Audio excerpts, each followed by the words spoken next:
Hello, my name's Shakira. I'm one of the VTEC instructors for Anatomy and Physiology 1 and 2. My students have asked me to go through the instructions for assignment number 6 because they're very involved and they are giving some of you some troubles just interpreting them. So I have my instructions in front of me for Moodle. And I have printed out the ear and eye exam form, which you're asked to do, and we'll just go through them. So the first one is the ear and eye anatomy, and that one you can do at home. You can do it on your own animal. You're just going to go through the list of terms and point out the anatomy on your live patient. Just make sure that your instructor can see the anatomy that you're pointing to and that it's clear.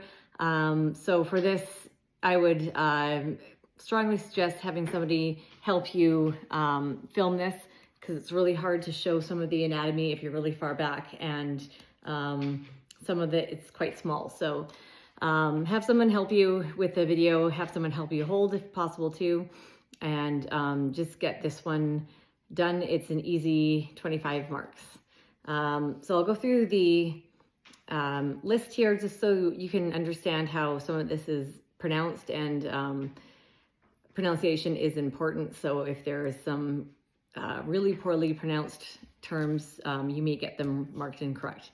So the ear, there's the pinna. I have my little model here. So there's some on here that ask to go into a little bit more detail. The pinna does not. So just point to the pinna. The external auditory canal, so both the vertical and horizontal canals need to be indicated, like where the structures would be. So you can't see these from the outside, so just point to the pinna on your animal and indicate that the vertical canal goes this way, horizontal goes that way. You don't have to describe everything else about them. It's just indicate where on the patient approximately these would be. Same with the tympanic membrane. You can't see that unless you have an otoscope, which is the other part of the exam.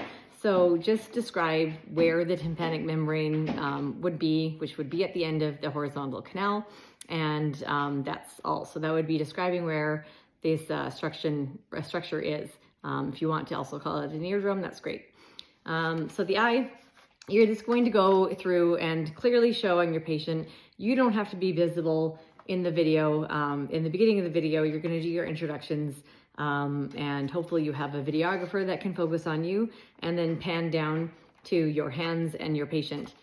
Because you're not allowed to cut and edit these videos, because you've identified yourself in the beginning and there's no stop to the video. We know it's still you throughout the video. So the eye, you're going to point out the cornea, the pupil, the iris, the sclera.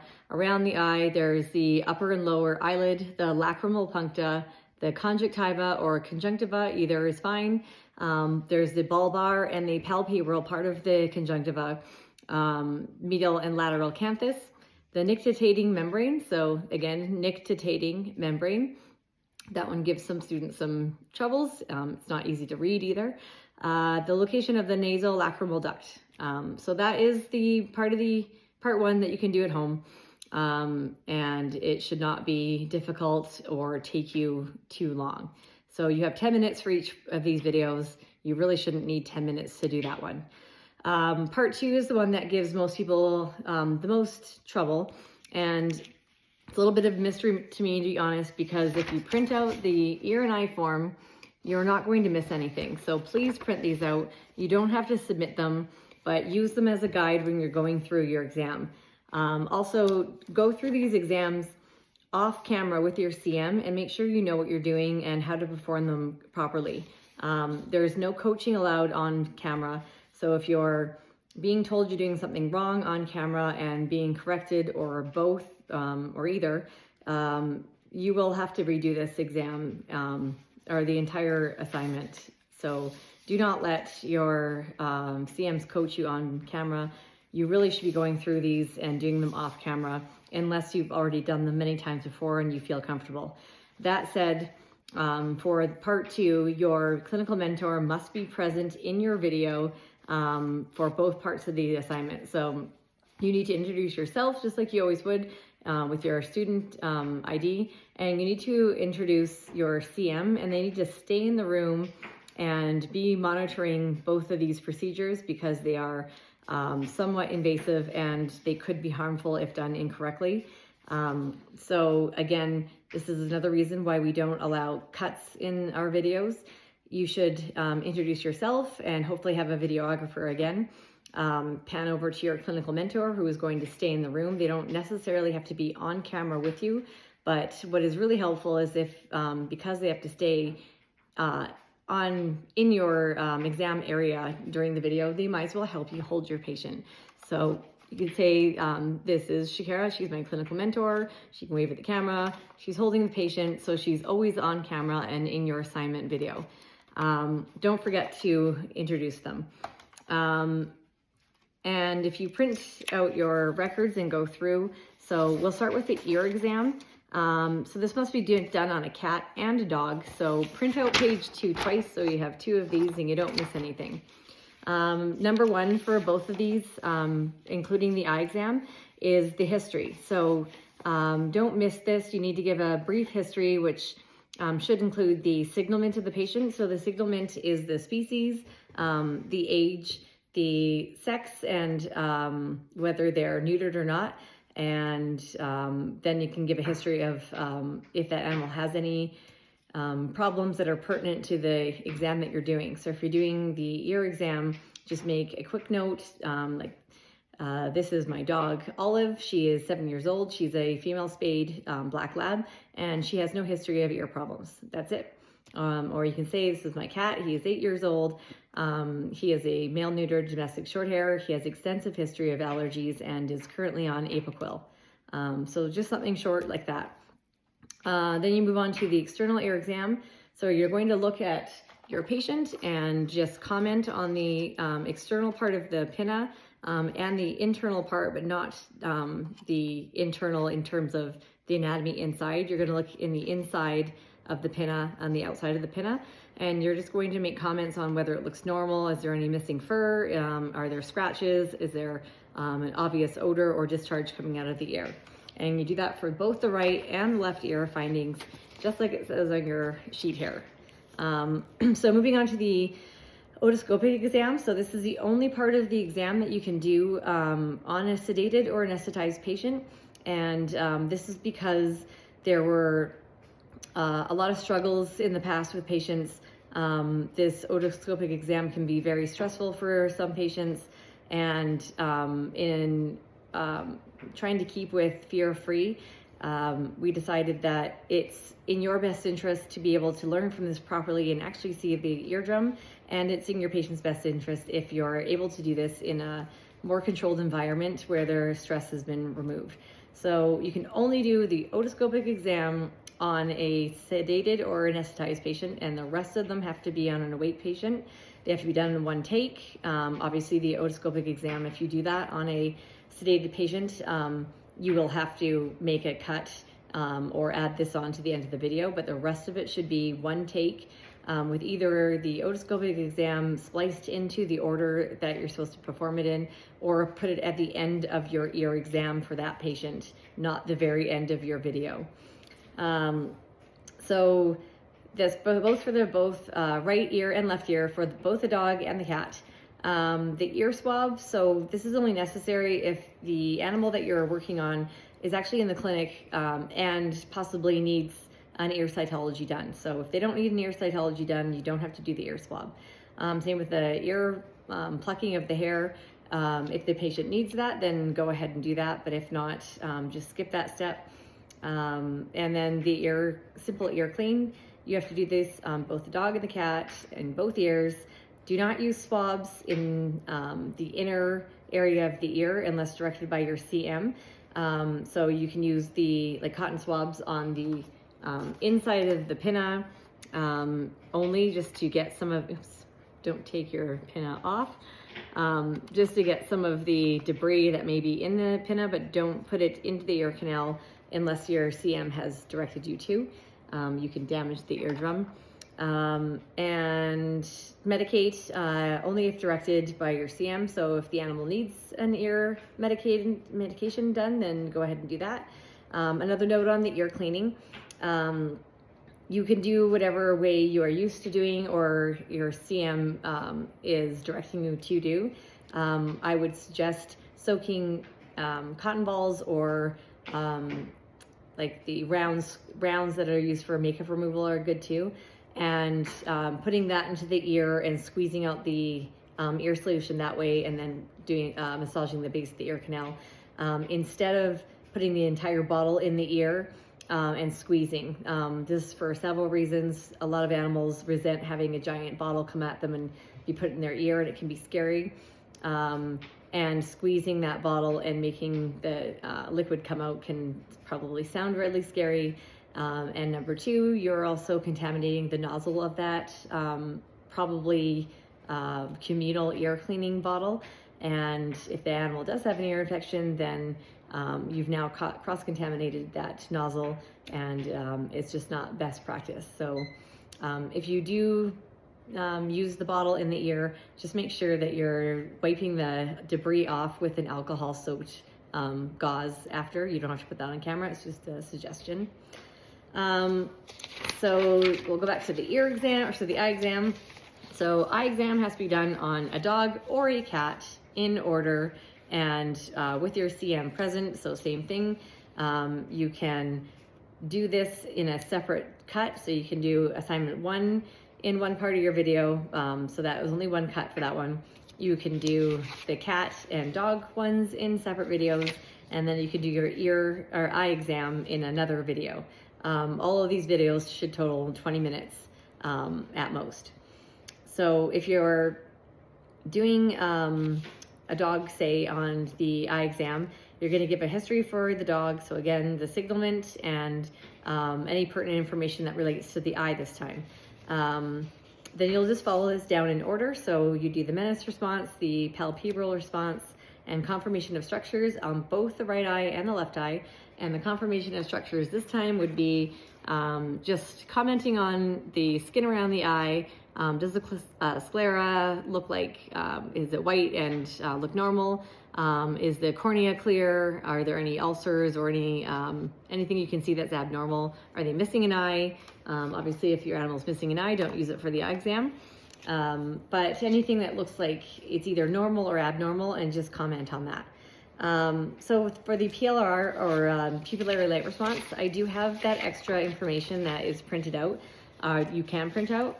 There's also a whole topic dedicated to this in the last module. So please read that and ensure that you're doing both the both eyes and both the direct and indirect, and commenting on what that means in terms of which eye you're shining the light into and what the either eye pupil should be doing as well. So make sure that is done correctly. That is having the information in the Moodle topic is new this year, so this shouldn't give you any trouble. The ophthalmic exam of the retina. So I have that video on YouTube where I'm just going through how to perform that, and where the ophthalmoscope should be in terms of your eye and how far away you should be to your patient. You should be in a darker or dimly lit room for both the PLR and the exam of the retina. For the PLRs, it's because you need to be able to have the pupil be dilated and to constrict so that you can confirm that the reflex is working. And for the exam of the retina, it's so that the pupil is enlarged and you're able to use that as a window to see to the back and see the retina. This is a really cool exam, so don't skip over this and make sure you do it properly. The retina looks really cool when you can see it and visualize it, so make sure you do that one properly. For both that and the visualization of the tympanic membrane for the ear exam, your instructors can pretty much tell if you're doing that properly just with your positioning, either with the eye, how close you are, and if you're looking in the right spots, and with the ear, if you really are getting that cone down to the vertical and then the horizontal canal, and you have to actually like tilt your body. So make sure you're doing those properly, because your instructors can probably tell. So moving on, the Schirmer tear test. is in order on purpose, because if you do the fluorescein dye stain or put any kind of medications in the eye before you do the Schirmer tear test, you're going to make that test invalid, because this is testing the response of the eye to be able to make tears, and if there's extra fluids already in the eye, then that's going to be an incorrect or inaccurate test. So make sure you do the Schirmer tear test before you do any of the fluorescein. Do it in order, and you won't mess that one up. Also, for the Schirmer tear test, in the list that says specific instructions for the eye exam, you have to do this in both eyes. It's 1 minute per eye, and make sure you're wearing gloves and you treat anything that's going into the eye sterilely or as aseptic as possible. So I don't have Schirmer tear tests, but if I did, they're in a package, and the part that goes into the eye has a line on it where you're going to bend that, and that bent part will go into the conjunctiva. Bend this inside the sterile packaging. Don't take it out with your bare hands and bend the end of it and put it in the eye. You'll get dinged and you'll have to redo it again. And you should be wearing gloves when you're handling anything that goes into the eye anyway, so make sure you're wearing gloves and don't touch the end that goes into the eye.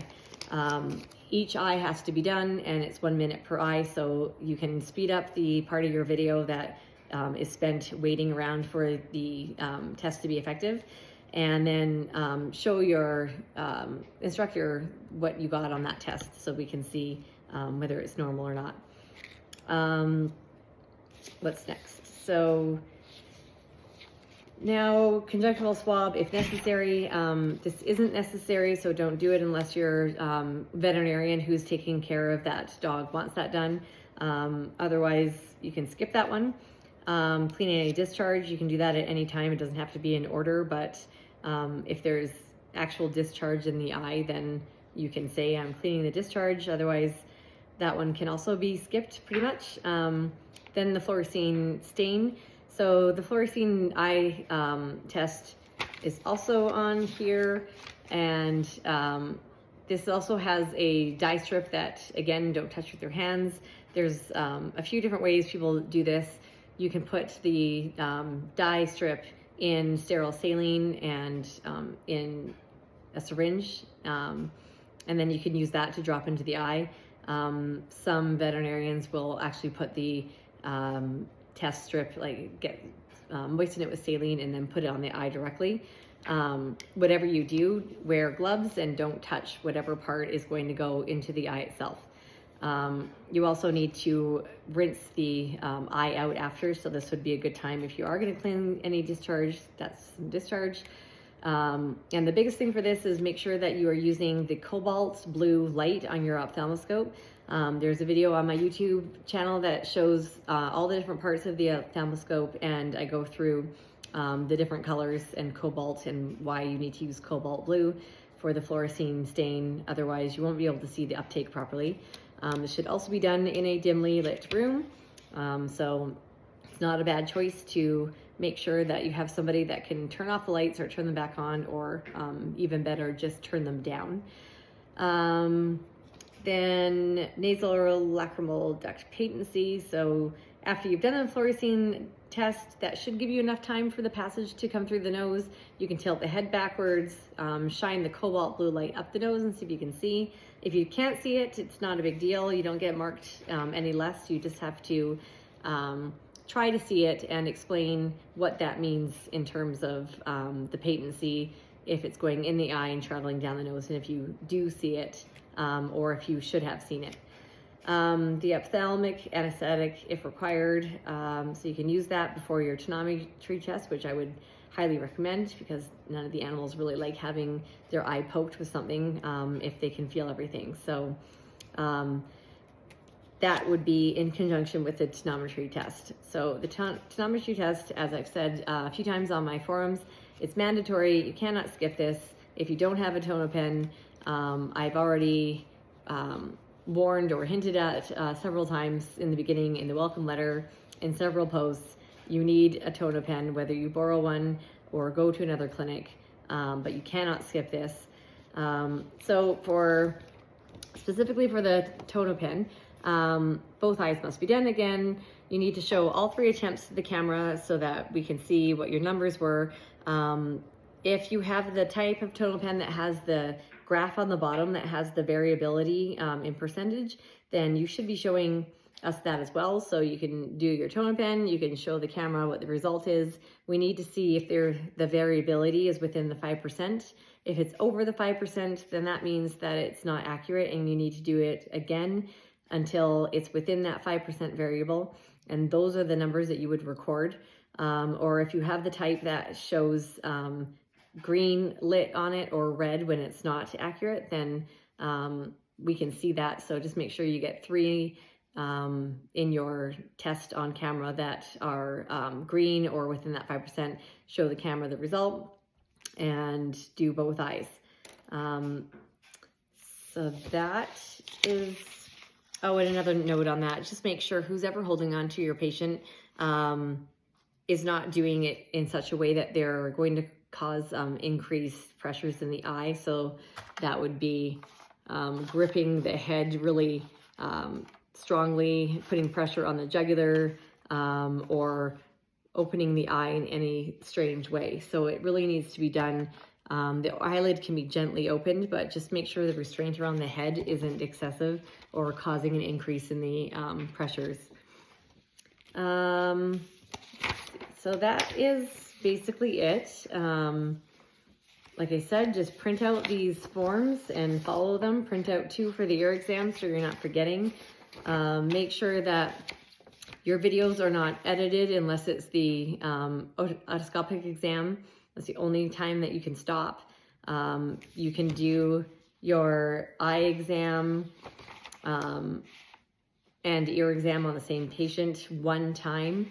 Just make sure that you're not using your own patient too often. So if you wanted to do the ear and eye anatomy on your own dog at home, that's fine, but then don't bring your dog into the hospital and do the ear and eye exam in hospital on that same patient. That is overuse. And just follow the instructions and I think everyone will be fine. Thank you.